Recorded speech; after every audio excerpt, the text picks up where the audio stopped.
मंच विचारकों का एक अभिमत है, कुछ लोगों का ये कहना है कि भक्तामृत स्तोत्र आदिनाथ भगवान का स्तवन न होकर 24वें भगवान का स्तवन है, तो फिर इस काव्य को पढ़ने पर थोड़ी अड़चन आएगी।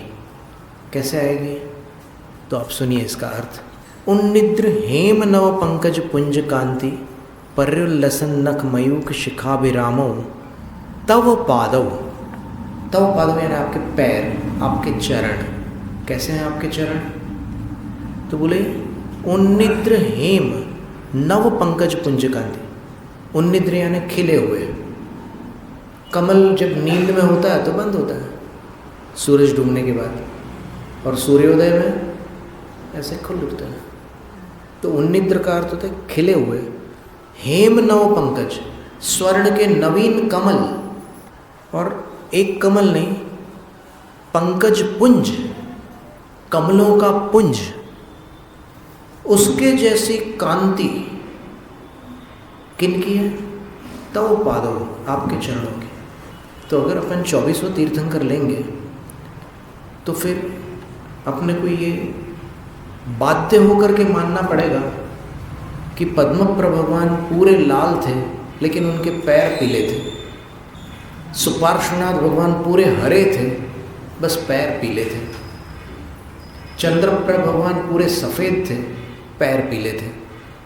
तो जो तीर्थंकर 5 रंगों के होते हैं, तो अगर अपन ये स्तोत्र 24वें भगवान का मानते हैं तो यहाँ जो वर्णन है भगवान के पैरों का, वो गोल्डन वर्णन है। देखिए ना, हेम, हेम का अर्थ गोल्ड होता है, और नव पंकज, और सोने का नवीन कमल, पुराना कमल नहीं। कभी पुराना सोना होता है तो उसके ऊपर कुछ कालिमा आती है थोड़ी, वैसा नहीं, एकदम फ्रेश। तो स्वर्ण कमलों के पुंज की कांति जैसे भगवान के चरण, और कैसे भगवान के चरण? पर्युल्लसन। पर्युल्लसन का अर्थ होता है चारों ओर उल्लसित होने वाली। नख मयूख, नखों की किरणों से। मयूख शब्द का अर्थ किरण है ना, पहले अपन पढ़ चुके हैं। और उन किरणों में क्या होता है कि किरण जहाँ से निकलती है वहाँ थोड़ी मोटी होती है, जहाँ समाप्त होती है वहाँ नुकीली होती है। तो किरण जहाँ समाप्त होती है उसको किरण शिखा कहते हैं। तो उन किरण शिखाओं से अभिरामो, अभिराम, अभिराम का अर्थ सुंदर होता है।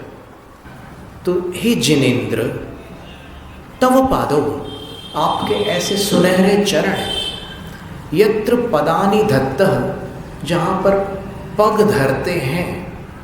लेकिन यहाँ पर आचार्य भांतुंग स्वामी कह रहे हैं कि हे जिनेन्द्र, तव पादो, आपके पैर, यत्र पदानि धत्तः, जहाँ पर कदम रखते हैं, डग भरते हैं। और यही बात पूज्यपाद आचार्य महाराज ने मानतुंग आचार्य से पूर्व में कही है। पादन्यासे पद्मम सप्तपुर पृष्ठतश्च सप्त भवन्ति, कि भगवान जहाँ पर पैर रखते हैं, पादन्यासे, न्यास का अर्थ होता है रखना। तो भगवान जहाँ पर पैर रखते हैं वहाँ पर सामने 7 और पीछे की तरफ भी 7, फिर सब दिशाओं में, बीच में भगवान ने अपने पैर रखा है, और सामने 7 कमल है, पीछे 7 कमल है। और ऐसे आप रेखाएं बनाते चले जाएं, पंक्तियां बनाते चले जाएं कमल की। प्रभाचंद्र आचार्य महाराज ने नंदीश्वर भक्ति की टीका में लिखा है कि भगवान जहाँ चरण रख रहे हैं उसको घेर कर ऐसी 32 पंक्तियाँ होती हैं, 32। 32 पंक्तियों में 7-7 कमल होते हैं।